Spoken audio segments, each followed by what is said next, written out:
গমের আটা নিয়েছি, এতে একটু নুন দিয়ে দিলাম পরিমাণ মতো।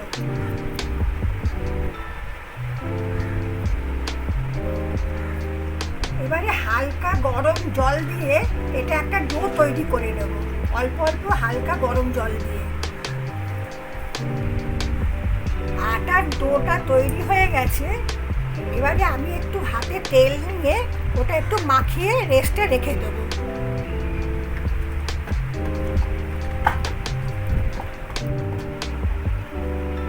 জল ঝরানো টক দই নিয়ে নিয়েছি। এর মধ্যে আমি গ্রেট করা শসা চিপে চিপে জল বার করে নিয়েছি, নিয়ে এটা দিয়ে দিলাম। একদম চিপে জল বার করে নিয়েছি। এতে একটু বিট নুন দিয়ে দিলাম।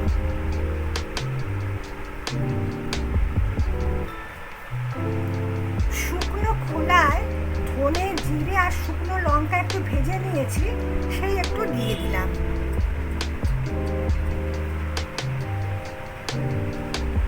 এবারে এটা আমি একটু ফেটিয়ে নেব।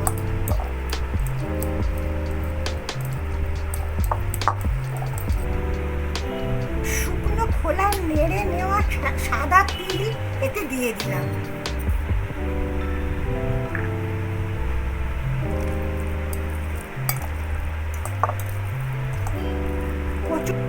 কচুরির পুরটা রেডি হয়ে গেল।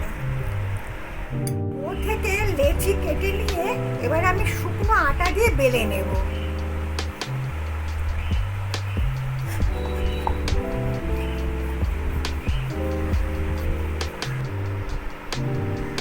ডোটা দিয়ে একটা এরকম রুটি বানিয়ে নিয়েছি শুকনো আটা দিয়ে। এবারে এতে একটু তেল মাখিয়ে দেব।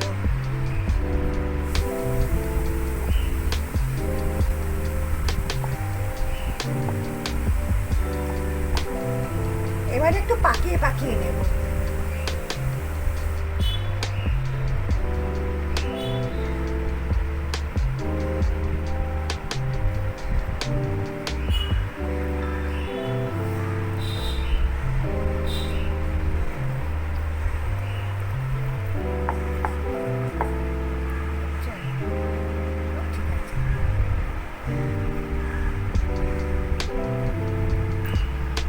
এবারে এটা আমি একটু শুকনো আটা দিয়ে বেলে নেব।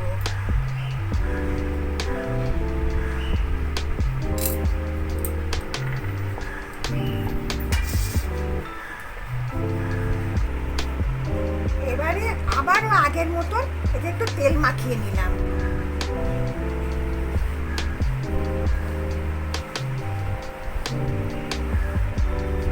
নিয়ে এরকম করে মুড়ে নিলাম।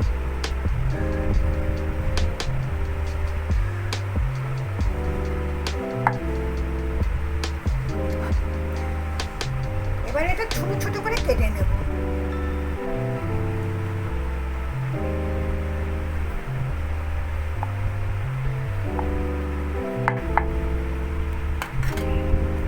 নিয়ে লেচি করে নেব।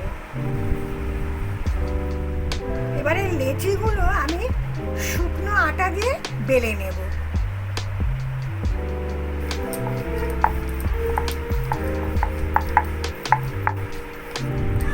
এগুলো সব বেলা হয়ে গেছে। এই লুচির মতন জিনিসটা এবারে বেলা, এটা আমি নিয়ে নিলাম। নিয়ে এতে আমি একটু যে পুরটা তৈরি করলাম সেই পুরটা দিয়ে দিলাম।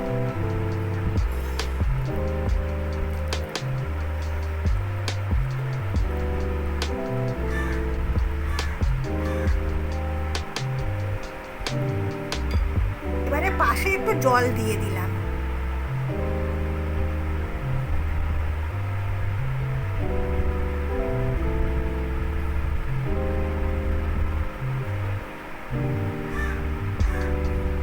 দিয়ে এর উপরে দিয়ে এটা দিয়ে দিলাম চাপা।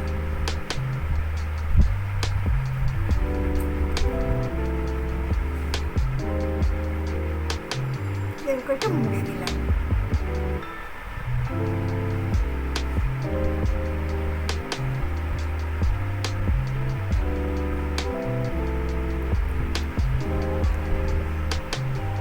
এরকম করে সবগুলো বেলে নিচ্ছি। একইভাবে আরেকটা নিয়ে এটাও পুর দিয়ে দিলাম।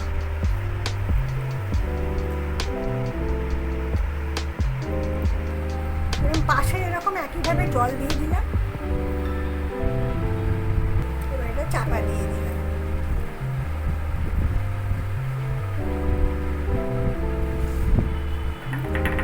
দিয়ে এবারে মুড়ে মুড়ে দেব।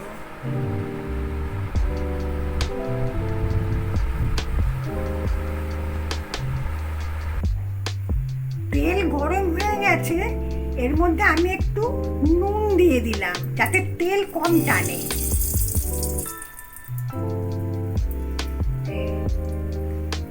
এবারে আমি দিয়ে দিলাম এর মধ্যে।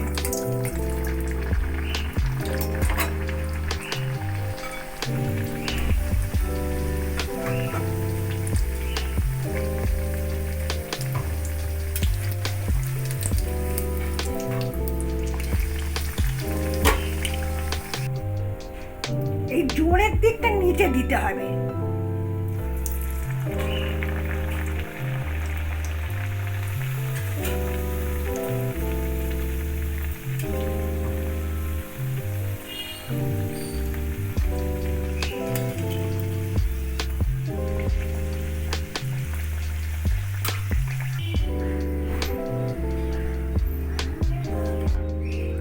কচুরিটা কমপ্লিট হয়ে গেছে। আপনারা প্লিজ ট্রাই করবেন, আমার পাশে থাকবেন। নমস্কার।